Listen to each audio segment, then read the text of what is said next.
सत्य का पवित्र शास्त्र दिसंबर दिनांक 22। मैं यहोवा पर घमंड करूंगा, नम्र लोग यह सुनकर आनंदित होंगे। मेरे साथ यहोवा की बड़ाई करो और आओ हम मिलकर उसके नाम की स्तुति करें। भजन संहिता 34 का 1 पद।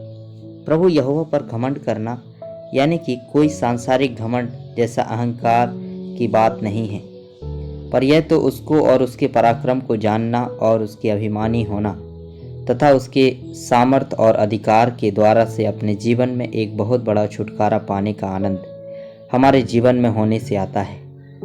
तभी हम उस पर एक आत्मिक घमंड कर सकते हैं। जैसे जैसे हम अपने परमेश्वर यहोवा की पहचान में बढ़ते जाते हैं, वैसे वैसे हमारा उसके विषय में घमंड करना भी बढ़ता जाता है और हम उसके स्वभाव और गुण को और अच्छी तरह से जान पाते हैं और उसी के द्वारा हम अपने जीवन में भी एक नया स्वरूप और नया कार्य, नई सृष्टि को देख पाते हैं। जो कोई हवा का घमंड करता है वह उसका विश्वास योग्य व्यक्ति होता है, वह आज्ञाकारी होता है और अपने आप को परमेश्वर के बलवान हाथ के नीचे अधीन करके रखता है। गलातियों की पत्री 6 अध्याय का 14 पद।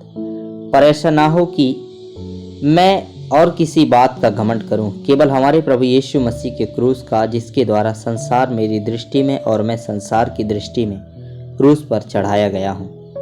प्रेरित पौलुस भी अपनी पत्री में जब वह गलातियों को पत्री लिखता है तो इस पत्र में ऐसा लिखता है कि वह प्रभु यीशु मसीह पर किस प्रकार घमंड कर पाया है और उस घमंड को वह प्रभु यीशु मसीह के क्रूस की मृत्यु के साथ संबोधित करता है, क्योंकि प्रभु यीशु मसीह के क्रूस की मृत्यु ही हमारे लिए छुटकारे का आधार है, हमारी मुक्ति और उद्धार का नींव है।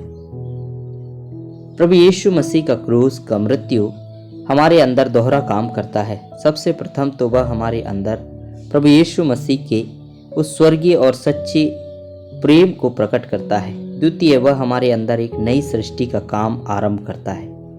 यह केवल उस क्रूस के द्वारा ही संभव होता है कि हम संसार और शरीर की अभिलाषाओं से बचकर छुटकारा पाते हैं, और यह क्रूस के द्वारा ही है कि हम प्रभु यीशु मसीह और उसके स्वभाव के स्वरूप में बदल सकते हैं। गलातियों की पत्री 5 अध्याय का 24 और 25 पद।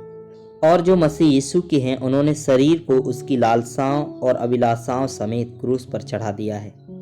यदि हम आत्मा के द्वारा जीवित हैं तो आत्मा के अनुसार चलें भी।